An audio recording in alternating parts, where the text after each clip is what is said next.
Bismillahirrahmanirrahim. Assalamualaikum warahmatullahi wabarakatuh.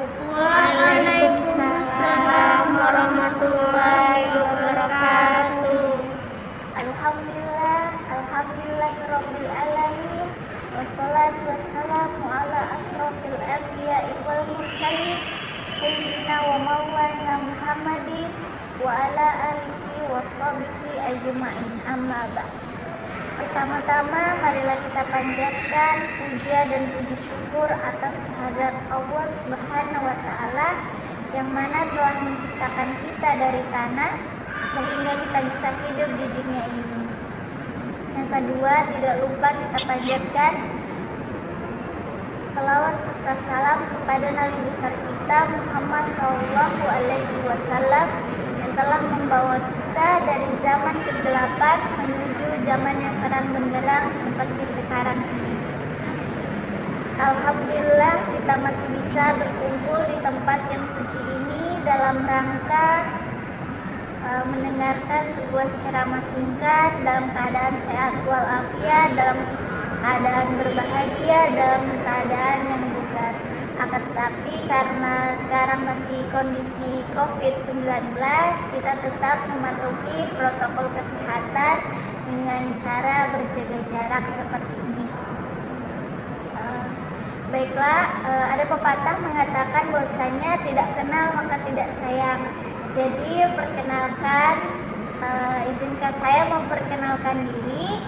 Perkenalkan, nama saya Rismawanti, biasa dipanggil Rise atau Risma. Saya adalah mahasiswa bimbingan konseling Islam Fakultas Usuluddin Adab dan Dakwah IAIN Samarinda. Kemudian hadirnya saya di sini ingin membawakan sebuah ceramah singkat yang bertemakan keutamaan dalam berwudu. Nah, teman-teman, pasti kita udah tahu ya wudu itu apa, dan Allah Subhanahu wa taala tidak pernah memerintahkan kita untuk melakukan sesuatu jika tidak ada kemuliaan atau kenikmatan di belakangnya. Dan sebagai seorang muslim, wudu itu sudah tidak asing bagi kita, karena wudu adalah salah satu cara kita untuk menyucikan diri dari hadas serta syarat syahnya kita dalam melaksanakan sholat. Adapun dalam hadis yang membicarakan mengenai wudu adalah dari Ibnu Umar mengatakan bahwa Rasulullah Shallallahu Alaihi Wasallam bersabda, tidaklah diterima sholat seseorang yang dia kerjakan kecuali ia telah bersuci. Nah, kemudian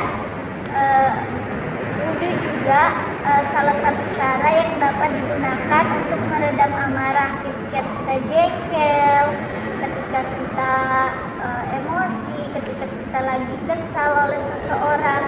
Kita bisa mengambil air wudhu, kemudian berwudhu untuk meredam amarah kita. Misalnya contoh nih, pada siang hari kita ingin tidur tetapi tetangga kita ribut, akhirnya otomatis kita marah gitu kan. Nah, kita bisa mengambil air wudhu untuk meredam amarah kita. Tapi di sini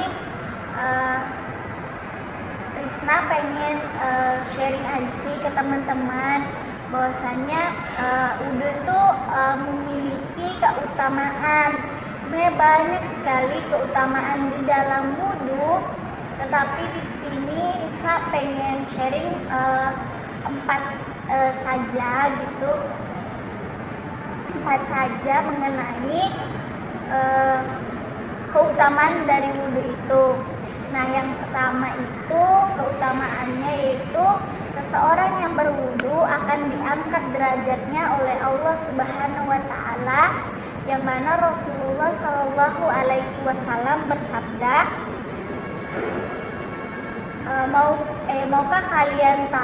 maukah kalian aku tunjukkan sesuatu perbuatan yang mana Allah akan menghapus segala kesalahan-kesalahan serta mengangkat derajatnya. Kemudian mereka berkata, ya tentu Rasulullah.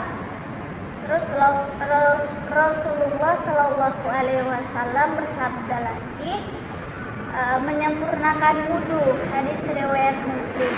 Jadi dari hadis tersebut bisa kita simpulkan bahwa dengan menyempurnakan wudhu saja kita derajat kita diangkat oleh Allah Subhanahu Wa Taala. Masya Allah sekali kan teman-teman. Kemudian yang kedua yaitu seseorang yang berwudu akan dihapuskan segala kesalahan-kesalahannya serta dosa-dosanya oleh Allah Subhanahu Wa Taala, yang mana Rasulullah Shallallahu Alaihi Wasallam bersabda, barang siapa yang berwudu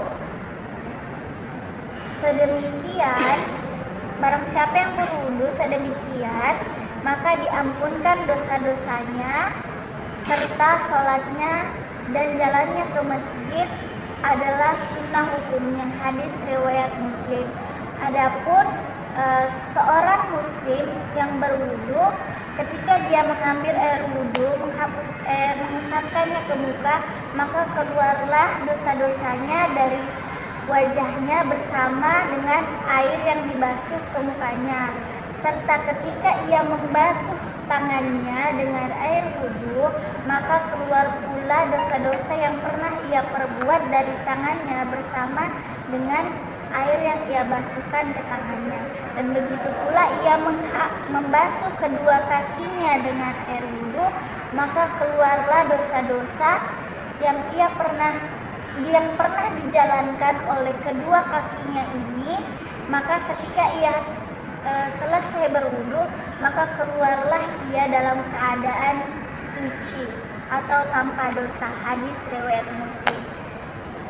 Kemudian yang ketiga, keutamaan dari wudu itu di hari kiamat seseorang yang berwudu di hari kiamat nanti wajahnya akan bercahaya. Dari Abu Hurairah radhiyallahu anhu mengatakan bahwa saya pernah mendengar Rasulullah Shallallahu Alaihi Wasallam bersabda, sesungguhnya umatku itu akan dipanggil di hari kiamat nanti dengan wajahnya yang bercahaya, putih tubuhnya, karena itu disebabkan oleh bekas-bekas air wudunya. Nah, dan apabila kita menginginkan hal tersebut, maka setidaknya kita melakukannya dengan cara menyempurnakan sesempurna mungkin air wudhu kita. Itu hadis riwayat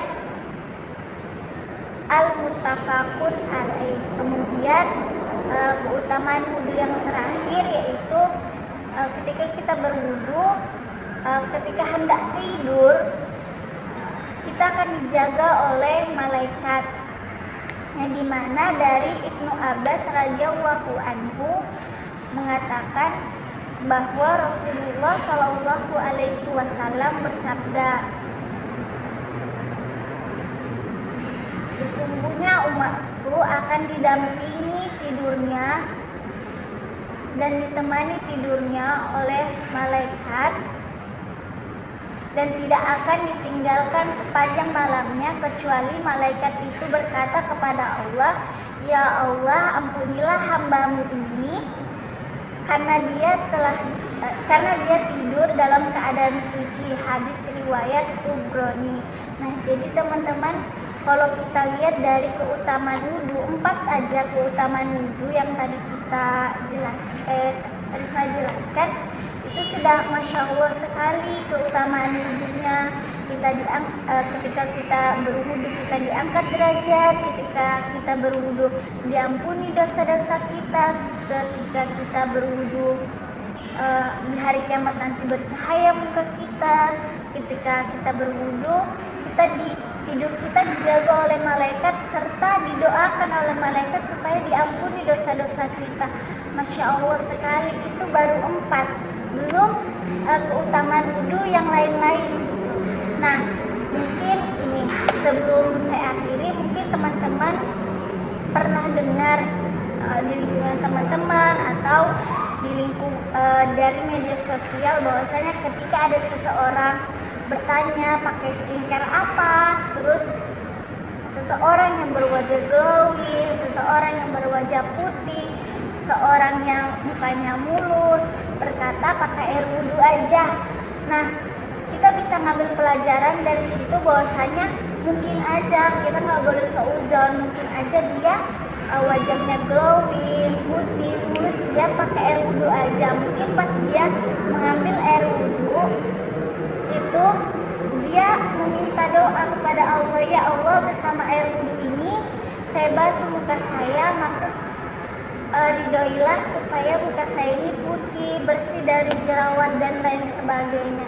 Dan dari situ kita bisa ngambil pelajaran, berarti kita harus menyempurnakan wudhu, berarti kita harus mengikuti dia gitu, minta resep dari dia gitu ya, supaya pas wudhu apa sih yang dibaca supaya kita juga dapat muka yang glowing kayak dia, putih, mulus kayak gitu. Jadi kayak nggak bisa seujon. Awalnya juga Risna pas dengar kayak gitu bertanya ke teman pakai apa, terus dibilang pakai air wudhu, terus Risna pelajarin. Oh ternyata mungkin pas dia wudhu kan dia minta sama Allah, ya Allah, dengan air wudhu ini saya basuh muka, semoga muka saya putih dengan nurmu, kayak gitu kan. Mungkin aja gitu, kita nggak boleh seuzon, mungkin aja. Jadi dari situ Risa, oh ya udahlah mungkin aja gitu. Nah, mungkin sampai situ aja ceramah yang singkat yang Risa bisa sampaikan. Ketika ada kesalahan penyampaian maupun kesalahan yang Risa nggak sadari dalam menyampaikan ceramah singkat pada hari ini, saya mohon maaf sekali karena Risna juga masih belajar, karena ini juga untuk memenuhi mata kuliah praktikum dakwah Risna. Jadi kita sama-sama sharing aja nanti. Sebelum diakhiri, Risna punya pantun buat teman-teman sekalian. Pantunnya itu, ambil pisau, buka ketupat, kalau sayur lodeh boleh dicampurkan, kalau ada ilmu yang didapat mohon diamalkan. Nah baiklah, sampai sini saja mungkin ceramah singkat Risna. Mohon maaf sekali lagi, Risna akhiri, wallahul muwaffiq ila aqwamit thoriq. Assalamualaikum warahmatullahi wabarakatuh. Waalaikumsalam warahmatullahi